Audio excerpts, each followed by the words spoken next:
सरकारी जमीन से अवैध कब्जा हटाएं नहीं तो होगी सख्त कार्रवाई। एसडीएम सदर आजमगढ़ तहसील दिवस में जनसुनवाई के दौरान दिया सख्त संदेश। खबर आजमगढ़ से है। आपको बता दें, शनिवार को सदर तहसील परिसर में आयोजित तहसील दिवस में उप जिलाधिकारी सुनील धर्मवंता, सीओ सिटी सुश्री आस्था जायसवाल एवं तहसीलदार शैलेश कुमार ने जनता की समस्या सुनी और मौके पर ही समाधान के निर्देश दिए। उप जिलाधिकारी सुनील धर्मवंता ने साफ चेतावनी दी है कि सरकारी जमीन, नाला नालियों और सिंचाई विभाग की जमीन पर अवैध कब्जा करने वाले लोगों को 1 हफ्ते के भीतर स्वेच्छा से अपना कब्जा हटा ले। यदि समय के भीतर कब्जा नहीं हटाया गया तो प्रशासन खुद अभियान चलाकर हटाएगा। साथ ही एफआईआर और जुर्माना और कानूनी कार्रवाई भी की जाएगी। उन्होंने बताया कि तहसील परिसर में कब्जा करने वालों की सूची चप्पा कर दी गई है। यदि किसी को न्यायालय का आदेश या पक्ष रखना है तो 1 सप्ताह के भीतर प्रस्तुत करें। शहर के सिंचाई बंधे के दोनों ओर बनी अवैध संरचनाएं भी हटाने के आदेश दिए गए। जन शिकायत के लिए कमरा नंबर 4 में एक गोपनीय शिकायत बॉक्स भी लगाए गए हैं, जहां लोगों को बिना नाम बताए साथ सहित शिकायत दर्ज कर सकते हैं। सही पाए जाने पर संबंधित के विरुद्ध सख्त कार्रवाई की जाएगी। उप जिलाधिकारी ने यह भी स्पष्ट किया है कि यदि कोई व्यक्ति वास्तव में भूमिहीन है तो प्रशासन की मंशा के अनुरूप उसे जमीन आवंटित भी की जाएगी। देखिए खास रिपोर्ट। सर, आज एक स्वागत का आयोजन किया गया है, तो क्या है? आज सदर तहसील में शासन की मंशा के अनुसार समाधान दिवस का आयोजन किया गया है, जिसमें विभिन्न विभागों के अधिकारियों ने हिस्सा लिया है। इस दौरान हमें लगभग 40 शिकायतें प्राप्त हुई हैं और उसमें से मौके पर 5 का निस्तारण किया गया है और बाकी शिकायतों का निस्तारण के लिए संबंधित विभाग और राजस्व विभाग को निर्देशित कर दिया गया है कि 7 दिवस के अंतर्गत उसका गुणवत्तापूर्ण निस्तारण करके उसकी आख्या उपलब्ध कराएं। इसके अलावा जो हमारे पास शिकायतें प्राप्त हुई हैं, तो सबसे ज्यादा शिकायतें हमारे पास राजस्व विभाग की प्राप्त हुई हैं, जिसमें जो पैमाइश से संबंधित है, बंटवारा है, इसके अलावा जो कब्जे को लेकर समस्याएं हैं, आबादी के प्रकरण हैं और 2-4 शिकायतें चकबंदी के आदेशों के अनुपालन को लेकर भी हुई है। इसके अलावा चकमार्ग पर कब्जा या ग्राम समाज की जमीन पर कब्जा, ये भी शिकायतें हमें प्राप्त हुई हैं। तो इनका निस्तारण के लिए संबंधित अधिकारियों को तत्काल निर्देशित किया गया। यहाँ पे लोगों को ब्रीफ भी किया गया कैसे कार्रवाई करनी है और 1 सप्ताह में इन प्रकरणों को लेकर कठोर कार्रवाई की जाएगी। इसके अलावा आज का जो दूसरा बिंदु हमारा है वो ये है कि माननीय जिलाधिकारी महोदय के निर्देश और माननीय उच्च न्यायालय के निर्देश प्राप्त हुए हैं कि जो भी सरकारी जमीनें हैं तहसील में या जिले में, उनको चिन्हित कर लिया जाए और जिन जिनके आदेश पारित बेदखली के हो गए हैं, जिनके आदेश पारित हो चुके हैं बेदखली के, उनके खिलाफ 1 सप्ताह में उनकी बेदखली करके उनके खिलाफ एफआईआर करा के और जो एंटी भूमाफिया टास्क फोर्स है उसका गठन करा के उनको भूमाफिया घोषित कराया जाए। तो इसके क्रम में हम लोगों ने निर्णय लिया है कि तत्काल आदेशों की सूची हम लोग के द्वारा बनवाई गई है कि 1.5 से 2 साल में तहसील सदर में कितने आदेश बेदखली के हुए हैं, उन सूची का लगातार पूरा एक को बेदखल किया जाएगा, उनके खिलाफ एफआईआर दर्ज किया जाएगा। इसके अलावा यदि आवश्यकता पड़ी तो उनको भूमाफिया घोषित करने की कार्रवाई की जाएगी। इसके संबंध में मेरी अपील सबसे ये रहेगी कि यदि आपके खिलाफ बेदखली की कार्रवाई पारित है, आपके खिलाफ कोई आदेश पारित है, तो आप तहसील में एक बार आके चेक कर लीजिए और यदि आपको कोई दिक्कत है, अपने कथन में कुछ कहना है, अपने पक्ष में कुछ आपको बताना है तो बता दीजिए, वरना 7 दिवस के अंतर्गत आपके विरुद्ध कठोर कार्रवाई की जाएगी।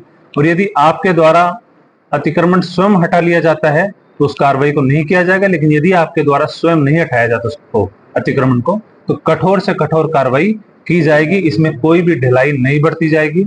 हमें जिस स्तर तक कार्रवाई करनी होगी हम लोग करेंगे। इसलिए सभी जो अतिक्रमण करता है, जो ग्राम समाज के हो चाहे सार्वजनिक संपत्तियों पे जो कब्जा कर रखा है, उनको मेरा अपील है, उनको मेरा निवेदन है कि आप 7 दिवस के अंतर्गत अपना सारा कब्जा हटा लें, अन्यथा जो कार्रवाई तहसील के द्वारा की जाएगी आप लोग स्वयं जिम्मेदार होंगे। आपके खिलाफ एफआईआर दर्ज की जाएगी। इसके अलावा आपका मीडिया में नाम सार्वजनिक किया जाएगा। आपको जो सरकारी सहायताएं प्राप्त हो रही है, आपका जो चरित्र प्रमाण पत्र बना है, और जो भी आपके खिलाफ जो आप सरकारी लाभ ले रहे हैं उनको आपका निरस्त किया जाएगा। इसलिए आप सब लोग मेरी बात को ध्यान से सुनते हुए तहसील में आकर अपनी कार्रवाई देख लीजिए। तहसील पे हमने नोटिस बोर्ड पे सूची भी लगवाई है, उस सूची का अवलोकन कर लीजिए। जिन जिन के खिलाफ बेदखली आदेश पारित है, जिनके खिलाफ कब्जे को बेदखल करने का आदेश पारित है, वो तुरंत अपना कब्जा हटा लें। इसके अलावा जो तीसरी सूचना है वो मैं यहाँ के तहसील सदर के निवासियों से करना चाहता हूँ कि आप लोग के संज्ञान में यदि कोई भी सरकारी जमीन पे, कोई भी सार्वजनिक संपत्ति पे यदि कब्जा है, यदि लेखपाल आपकी शिकायत नहीं ले रहा, कानून आपकी शिकायत नहीं ले रहा है, तहसील में और सुनवाई आपकी कहीं नहीं हो पा रही, तो मैंने कंप्लेन बॉक्स बनवाया है तहसील के कमरा नंबर 4 में। आप उसमें अपनी गोपनीय शिकायत उस कंप्लेन बॉक्स में डाल सकते हैं और यदि आपकी सूचना सही पाई जाएगी तो उस अतिक्रमण को हटवा के कार्रवाई की जाएगी। जिलाधिकारी महोदय के इसमें स्पष्ट निर्देश है, उनका पत्र भी जारी हो चुका है। माननीय उच्च न्यायालय द्वारा भी कई रिट में निर्देश जारी हो चुके हैं कि सरकारी संपत्ति पे, सरकारी जमीन पे कब्जा किसी भी दशा में स्वीकार नहीं किया जाएगा। मेरी सभी से अपील है, इसका पालन करें। जो भी कार्रवाई होगी बाद में उसके लिए आप स्वयं जिम्मेदार होंगे।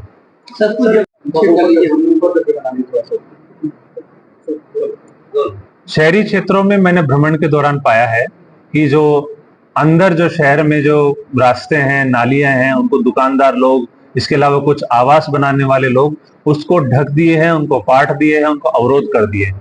आज मैं आप सबको बताना चाहता हूं कि आप अपना अवरोध स्वयं हटा लें, अन्यथा यदि नगर निगम के द्वारा, नगर पालिका के द्वारा कोई कार्रवाई की जाती है आपके खिलाफ, तहसील के द्वारा कोई कार्रवाई की जाती है, तो फिर आपका हर्जाना भी वसूल किया जाएगा, आपके खिलाफ FIR भी कराई जाएगी।